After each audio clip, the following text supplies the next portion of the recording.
dando continuidade à resolução da ficha de derivada geracional e vetor gradiente, vou resolver agora a quarta e a sexta questão, certo? Bom, a quarta questão é uma questão simples, eu coloquei aqui mais para a gente relembrar um pouco da notação e do significado do vetor gradiente. Essa notação aqui é a notação usada para o vetor gradiente de uma função, mas se a gente considerar z como sendo uma função de x e y, a gente também pode escrever o vetor gradiente dessa forma aqui. E o que é esse vetor gradiente? Nada mais é do que o vetor formado pelas derivadas parciais da função como suas componentes.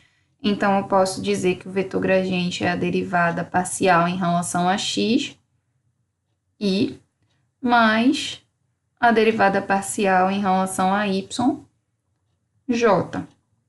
Então, encontrar o vetor gradiente é encontrar as derivadas parciais, ok? Nesse caso aqui, então, a derivada parcial da função z em relação a x vai ser 4, né? Porque estamos considerando, então, y constante. Então, a derivada dessa parte aqui que está subtraindo é 0, e a derivada de 4x em relação a x é 4.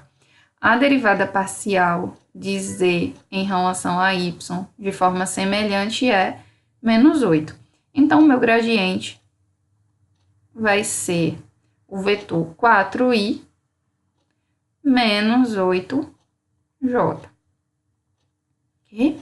Bom, aqui poderia ter dado uma função mesmo de x e y, depende da função z, certo?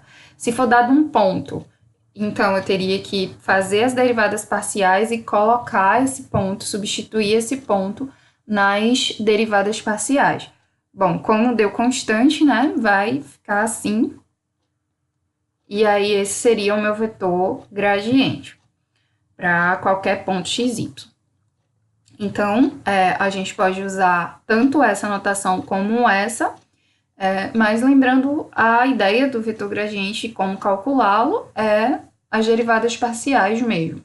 Então, a gente obtém as derivadas parciais para obter o vetor gradiente.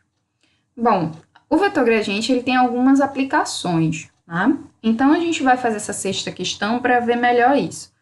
Na sexta questão, então, é solicitado encontrar um vetor unitário na direção do qual a função cresce mais rapidamente, ou seja, que a taxa de variação dela é máxima. E pede para você obter qual é essa taxa de variação. Em outras palavras, ele está pedindo qual é a direção na qual a derivada direcional vai ser máxima e qual o valor dessa derivada direcional nessa direção, certo? Então, ele está querendo isso aqui. Qual a derivada direcional máxima que a gente pode ter e qual o vetor no qual ocorre essa derivada máxima. Bom, como resolver isso, então? Nós vimos que a derivada direcional, ela pode ser expressa da seguinte forma, como o módulo do vetor gradiente, é aí onde entra uma aplicação, por exemplo, do vetor gradiente, vezes o cosseno de θ, onde θ agora é o ângulo formado entre o vetor gradiente e o vetor unitário, no qual a gente está calculando a direção. A gente, então, vai ter que essa derivada aqui, ela é máxima quando o cosseno de θ for 1, porque o cosseno de θ, ele varia entre menos 1 e 1.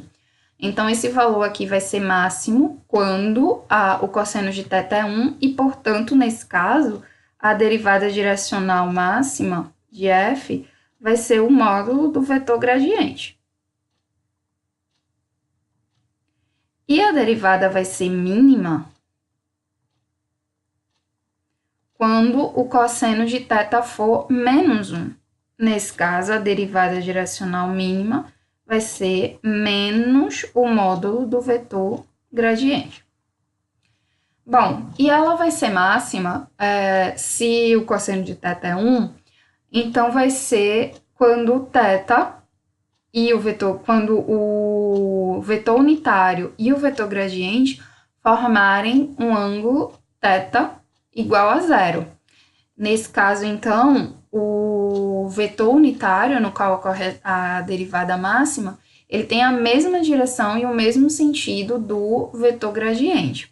No caso dela ser mínima, o cosseno de θ seria menos 1, então θ seria igual a π, e aí o vetor gradiente e o vetor u, eles formariam um ângulo de π, e nesse caso o vetor unitário, ele tem a mesma direção, mas o sentido oposto ao do vetor gradiente.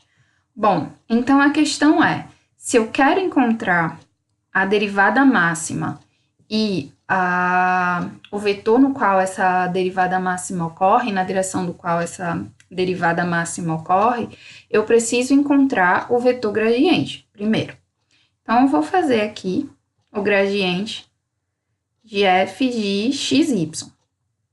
Já vimos ali em cima que, para isso, precisamos encontrar as derivadas parciais. Então, a derivada parcial em relação a x, nesse caso, seria 3 vezes 4, 12, né? 12x ao quadrado. Y ao quadrado eu repito, porque é constante. E a derivada parcial em relação a y seria 2 vezes 4, 8. O x ao cubo eu repito. E o y vai ficar y mesmo. Então, a gente tem 8x ao cubo y. Bom, aplicando isso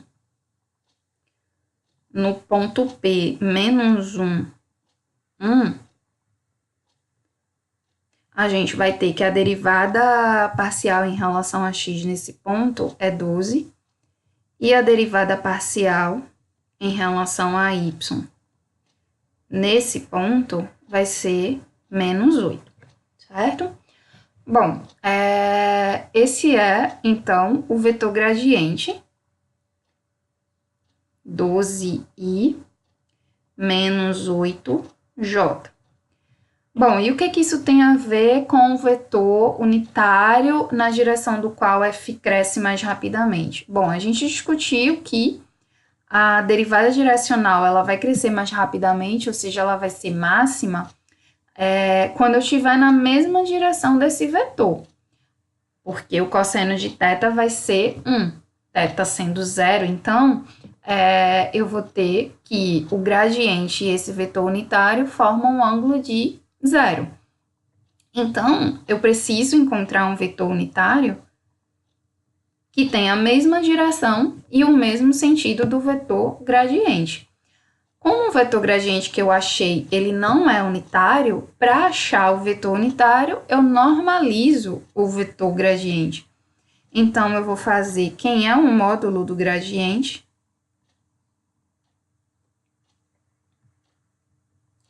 Nesse caso, vai ser a raiz quadrada de 12 ao quadrado mais menos 8 ao quadrado, que quando a gente calcular, fatorar e simplificar, vai dar 4 raiz de 13. Esse é o meu módulo do vetor gradiente. Então, o meu vetor u unitário na direção do vetor gradiente, ele vai ser 12 sobre essa norma, menos 8 sobre essa norma. Quando eu faço isso, eu estou encontrando um vetor unitário que tem a mesma direção do vetor gradiente. Reescrevendo isso, racionalizando e simplificando, a gente vai ter 3 raiz de 13 sobre 13, e, né, não pode esquecer aqui, menos 2 raiz de 13 sobre 13j. Então, esse vetor unitário, que tem a mesma direção e o mesmo sentido do vetor gradiente, ele é justamente o vetor no qual dá a direção onde essa derivada é máxima. E qual o valor dela? Qual o valor máximo dela? É justamente o módulo do vetor gradiente.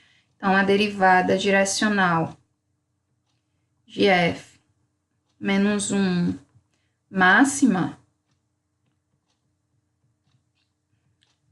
é 4 raiz de 13, que foi o módulo do vetor gradiente que achamos.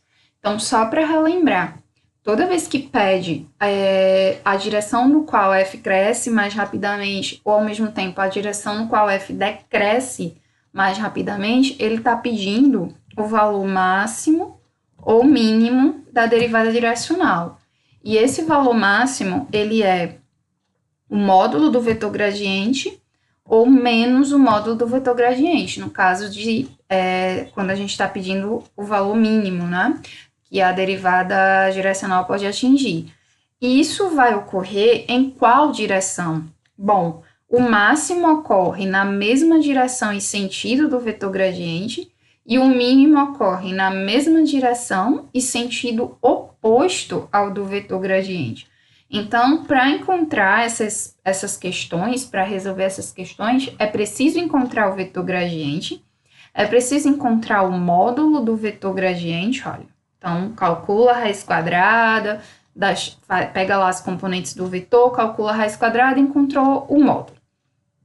Para encontrar o vetor unitário, no qual ocorre essa derivada máxima ou mínima, a gente vai normalizar o vetor gradiente, se ele não for unitário.